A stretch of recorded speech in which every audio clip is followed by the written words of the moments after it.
Alright, so this is the last one from 5.1 notes, example 6. We want to rewrite it so it's not in fractional form.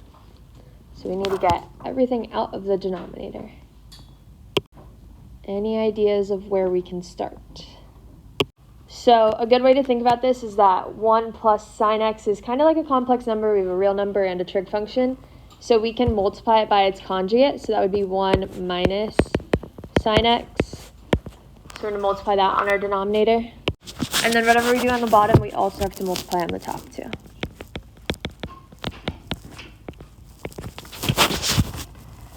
So on the top, we would just have 1 times 1 minus sine x would be 1 minus sine x. On the bottom, we have to FOIL. So we have 1 times 1, which is 1. 1 times negative sine x would be negative sine x. Sine x times 1 is just sine x. And then sine x times negative sine x would be negative sine x squared. So then what happens in our denominator? The middles cancel.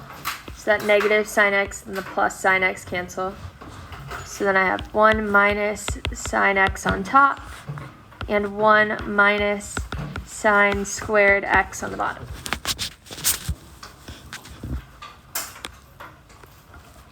So remember, my goal is to make this not a fraction anymore. So is there anything else I can do to simplify or? Bottom part's equal to cosine squared x. Since it's 1 minus sine squared x, we know we're going to use one of our Pythagorean identities. So the one that involves sine squared would be cosine squared x plus sine squared x equals 1. So we want to make it look like 1 minus sine squared, so I would subtract sine squared x on both sides. So it cancels out. So I have cosine squared x is equal to 1 minus sine squared x. So this on the bottom in my denominator is the same thing as this, so I'm just going to replace it with cosine squared x.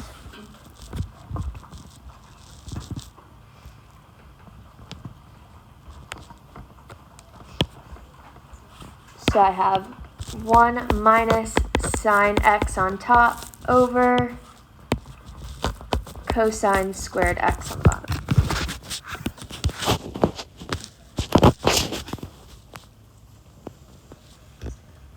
Great job so far. What should I do next?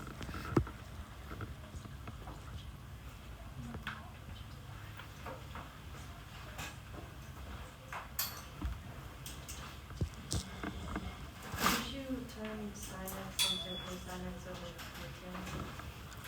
Sine squared x and minus sine x over cosine squared x. Awesome.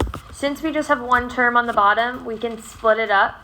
So I'd have 1 over cosine squared x minus sine x over cosine squared x.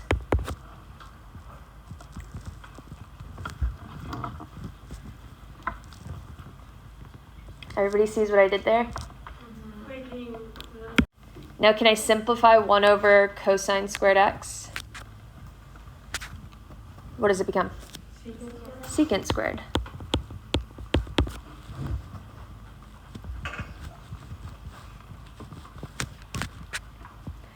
Now I have cosine squared x on the bottom and a sine x on top. So I can't do the same thing that I just did, but can I break it apart maybe?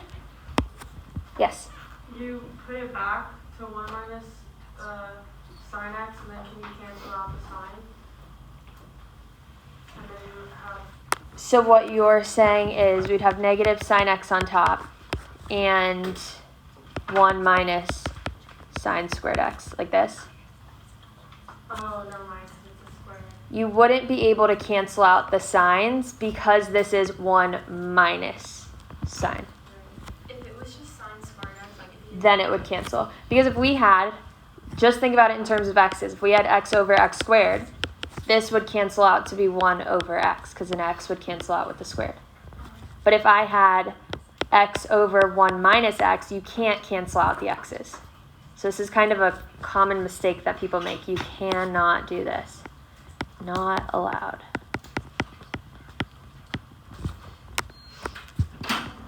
So you wouldn't be able to just cancel out the x's. Christopher. You can break it down to sine over cosine and 1 over cosine. Awesome. So I can split this up even more. So this would become 1 over cosine x times sine x over cosine x. So I'm just going to drop the minus down. So what's 1 over cosine x? Secant. And what's sine x over cosine x? Tangent x. Do I have any fractions anymore? Nope. So that's my answer. I'm done.